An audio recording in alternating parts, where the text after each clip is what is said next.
കൃപാസൗഖ്യം എന്ന ആത്മീയ ചാനലിലേക്ക് ഏവർക്കും സ്വാഗതം. ഇന്ന് നമുക്ക് ഹെബ്രായർക്ക് എഴുതിയ ലേഖനം 12-ാം അധ്യായം ധ്യാനിച്ച് പ്രാർത്ഥിക്കാം. പിതൃശിക്ഷണം.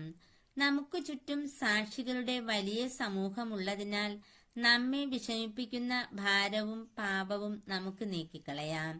നമുക്കായി നിശ്ചയിച്ചിരിക്കുന്ന ഈ ഓട്ടപ്പന്തയം സ്ഥിരോത്സാഹത്തോടെ നമുക്ക് ഓടിത്തീർക്കാം.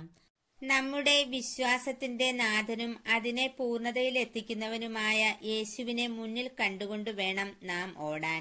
അവൻ തനിക്കുണ്ടായിരുന്ന സന്തോഷം ഉപേക്ഷിച്ച് അവമാനം വകവയ്ക്കാതെ കുരിശ് ക്ഷമയോട് സ്വീകരിച്ചു. ദൈവസിംഹാസനത്തിന്റെ വലതുഭാഗത്ത് അവൻ അവരോധിക്കപ്പെടുകയും ചെയ്തു. ആകയാൽ മനോധൈര്യം അസ്തമിച്ച് നിങ്ങൾ തളർന്നു പോകാതിരിക്കാൻ വേണ്ടി അവൻ തന്നെ എതിർത്ത പാപികളിൽ നിന്ന് എത്രമാത്രം സഹിച്ചെന്ന് ചിന്തിക്കുവിൻ. പാപത്തിനെതിരായുള്ള സമരത്തിൽ നിങ്ങൾക്ക് ഇനിയും രക്തം ചൊരിയേണ്ടി വന്നിട്ടില്ല. നിങ്ങളെ പുത്രന്മാരെന്ന് അഭിസംബോധന ചെയ്തുകൊണ്ടുള്ള ആ ഉപദേശം നിങ്ങൾ മറന്നുപോയോ? എന്റെ മകനെ, കർത്താവിന്റെ ശിക്ഷണത്തെ നീ നിസ്സാരമാക്കരുത്. അവൻ ശാസിക്കുമ്പോൾ നീ നഷ്ടധൈര്യനാകുമരുത്. താൻ സ്നേഹിക്കുന്നവന് കർത്താവ് ശിക്ഷണം നൽകുന്നു. മക്കളായി സ്വീകരിക്കുന്നവരെ പ്രഹരിക്കുകയും ചെയ്യുന്നു. ശിക്ഷണത്തിനു വേണ്ടിയാണ് നിങ്ങൾ സഹിക്കേണ്ടത്.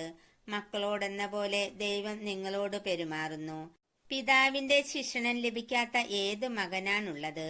എല്ലാവർക്കും ലഭിക്കുന്ന ശിക്ഷണം നിങ്ങൾക്കും ലഭിക്കാതിരുന്നാൽ നിങ്ങൾ മക്കളല്ല, ജാരസന്താനങ്ങളാണ്. ഇതിനും പുറമെ നമ്മെ തിരുത്തുന്നതിന് നമുക്ക് ഭൗമിക പിതാക്കന്മാരുണ്ടായിരുന്നു. നാം അവരെ ബഹുമാനിക്കുകയും ചെയ്തു. അങ്ങനെയാണെങ്കിൽ നാം ആത്മാക്കളുടെ പിതാവിന് വിധേയരായി ജീവിക്കേണ്ടതല്ലേ? ഭൗമിക പിതാക്കന്മാർ തങ്ങളുടെ ഇഷ്ടമനുസരിച്ച് കുറച്ചു സമയം നമ്മെ പരിശീലിപ്പിച്ചു. എന്നാൽ ദൈവം നമ്മെ പരിശീലിപ്പിക്കുന്നത് നമ്മുടെ നന്മയ്ക്കും തന്റെ പരിശുദ്ധനിൽ നാം പങ്കുകാരാകുന്നതിനും വേണ്ടിയാണ്. എല്ലാ ശിക്ഷണവും സന്തോഷപ്രദമെന്നതിനേക്കാൾ വേദനാജനകമായി തൽക്കാലത്തേക്ക് തോന്നുന്നു. എന്നാൽ അതിൽ പരിശീലിപ്പിക്കപ്പെട്ടവർക്ക് കാലാന്തരത്തിൽ നീതിയുടെ സമാധാനപൂർവകമായ ഫലം ലഭിക്കുന്നു. അതിനാൽ തളർന്ന കൈകളെയും ബലമില്ലാത്ത കാൽമുട്ടുകളെയും ശക്തിപ്പെടുത്തുവിൻ. മുടന്തുള്ള പാദങ്ങൾ സന്ധിവിട്ട് ഇടറിപ്പോകാതെ സുഖപ്പെടാൻ തക്കവിധം അവയ്ക്ക് നേർവഴി ഒരുക്കുവിൻ. എല്ലാവരോടും സമാധാനത്തിൽ വർത്തിച്ച് വിശുദ്ധിക്ക് വേണ്ടി പരിശ്രമിക്കുവിൻ. വിശുദ്ധി കൂടാതെ ആർക്കും കർത്താവിനെ ദർശിക്കാൻ സാധിക്കുകയില്ല. ദൈവകൃപ ആർക്കും നഷ്ടപ്പെടാതിരിക്കാൻ ശ്രദ്ധിക്കുവിൻ. വിദ്വേഷത്തിന്റെ വേര് വളർന്ന് ഉപദ്രവം ചെയ്യാതിരിക്കാൻ സൂക്ഷിക്കുവിൻ. വിദ്വേഷം മൂലം പലരും അശുദ്ധരായിത്തീരുന്നു.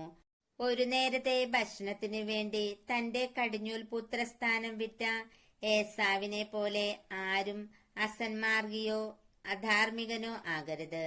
പിന്നീട് അവകാശം പ്രാപിക്കാൻ ആഗ്രഹിച്ചപ്പോൾ അവൻ തിരസ്കരിക്കപ്പെട്ടുവെന്നു നിങ്ങൾക്കറിയാമല്ലോ. കണ്ണീരോടെ അവൻ അത് ആഗ്രഹിച്ചെങ്കിലും അനുദപിക്കാൻ അവന് അവസരം ലഭിച്ചില്ല.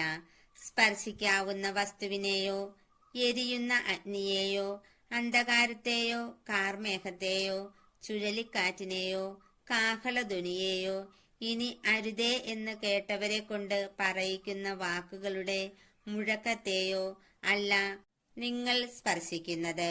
മലയെ സമീപിക്കുന്നത് ഒരു മൃഗമാണെങ്കിൽ പോലും അതിനെ കല്ലെറിയണം എന്ന കൽപ്പന അവർക്ക് ദുസ്സഹമായിരുന്നു. ഞാൻ ഭയം കൊണ്ട് വിറയ്ക്കുന്നു എന്ന് മോശ പറയത്തക്ക വിധം അത്ര ഭയങ്കരമായിരുന്നു ആ കാഴ്ച. സിയോൻ മലയിലേക്കും ജീവിക്കുന്ന ദൈവത്തിന്റെ നഗരമായ സ്വർഗീയ ജെറുസലേമിലേക്കും അസംഖ്യം ദൂതന്മാരുടെ സമൂഹത്തിലേക്കുമാണ് നിങ്ങൾ വന്നിരിക്കുന്നത്.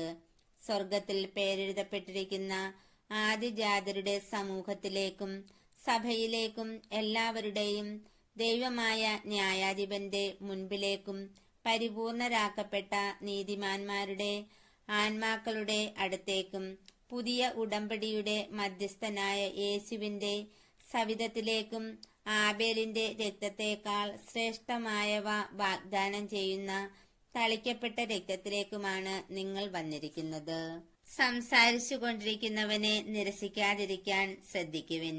ഭൂമിയിൽ തങ്ങൾക്ക് മുന്നറിയിപ്പ് നൽകിയവനെ നിരസിച്ചവർ രക്ഷപ്പെട്ടില്ലെങ്കിൽ സ്വർഗത്തിൽ നിന്ന് നമ്മോട് സംസാരിച്ചവനെ നാം തിരസ്കരിച്ചാൽ രക്ഷപ്പെടുക കൂടുതൽ പ്രയാസമാണ്.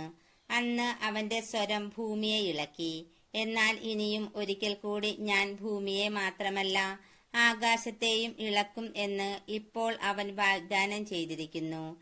ഇനിയും ഒരിക്കൽ കൂടി എന്ന പ്രയോഗം സൂചിപ്പിക്കുന്നത് ഇളക്കപ്പെട്ടവ, സൃഷ്ടിക്കപ്പെട്ടവ നീക്കം ചെയ്യപ്പെടുമെന്നാണ്. ഇളക്കപ്പെടാൻ പാടില്ലാത്തവ നിലനിൽക്കാൻ വേണ്ടിയാണ് ഇത്.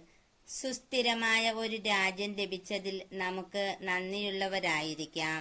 അങ്ങനെ ദൈവത്തിന് സ്വീകാര്യമായ ആരാധന ഭയഭക്തി ആദരങ്ങളോടെ സമർപ്പിക്കാം. കാരണം നമ്മുടെ ദൈവം ദഹിപ്പിക്കുന്ന അഗ്നിയാണ്. ഈ വചനഭാഗം ധ്യാനിച്ച് പ്രാർത്ഥിക്കുമ്പോൾ നമുക്കും ഈശോയോട് പ്രാർത്ഥിക്കാം.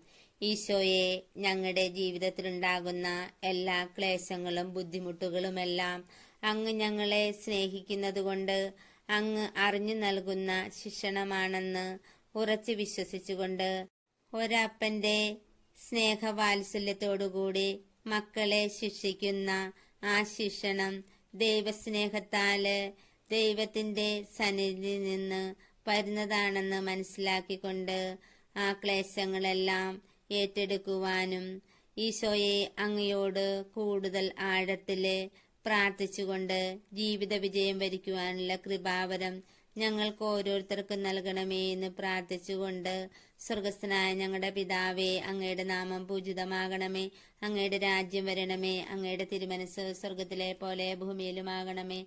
അന്നന്ന് വേണ്ട ആഹാരം ഇന്ന് ഞങ്ങൾക്ക് തരണമേ. ഞങ്ങളോട് തെറ്റ് ചെയ്തവരോട് ഞങ്ങൾ ക്ഷമിച്ചിരിക്കുന്ന പോലെ ഞങ്ങളുടെ തെറ്റുകൾ ഞങ്ങളോട് ക്ഷമിക്കണമേ. ഞങ്ങളെ പ്രലോഭനത്തിൽ ഉൾപ്പെടുത്തരുതേ, തിന്മയിൽ നിന്ന് ഞങ്ങളെ രക്ഷിച്ചു കൊള്ളണമേ. നന്മ നിറഞ്ഞ മറിയമേ സുസ്ഥി, കർത്താവ് അങ്ങയുടെ കൂടെ സ്ത്രീകളിൽ അങ്ങ് അനുഗ്രഹിക്കപ്പെട്ടവളാകുന്നു. അങ്ങയുടെ ഉദരത്തിൻ ഫലമായി ഈശോ അനുഗ്രഹിക്കപ്പെട്ടവനാകുന്നു. പരിശുദ്ധ മറിയമേ, തമ്പുരാന്റെ അമ്മേ, പാപികളായ ഞങ്ങൾക്ക് വേണ്ടി ഇപ്പോഴും ഞങ്ങളുടെ മരണസമയത്തും തമ്പുരാനോട് അപേക്ഷിച്ചു കൊള്ളണമേ. പിതാവിനും പുത്രനും പരിശുദ്ധാത്മാവിനും സ്തുതി, ആദിയിലെ പോലെ ഇപ്പോഴും എപ്പോഴും എന്നേക്കും ആമേൻ. ഈ ചാനൽ എല്ലാ മക്കളിലേക്കും എത്തിച്ചേരുന്നതിന് വേണ്ടി ലൈക്കും സബ്സ്ക്രൈബും ഷെയറും ചെയ്യണമേ. അടുത്ത വീഡിയോയുമായി വരുന്നതുവരേക്കും എന്നോടൊപ്പം പ്രാർത്ഥിച്ചു ധ്യാനിച്ചു കൊണ്ടിരുന്ന നിങ്ങൾക്കെല്ലാവർക്കും ഞാൻ യേശുനാമത്തിൽ നന്ദി പറയുന്നു. ആമേൻ.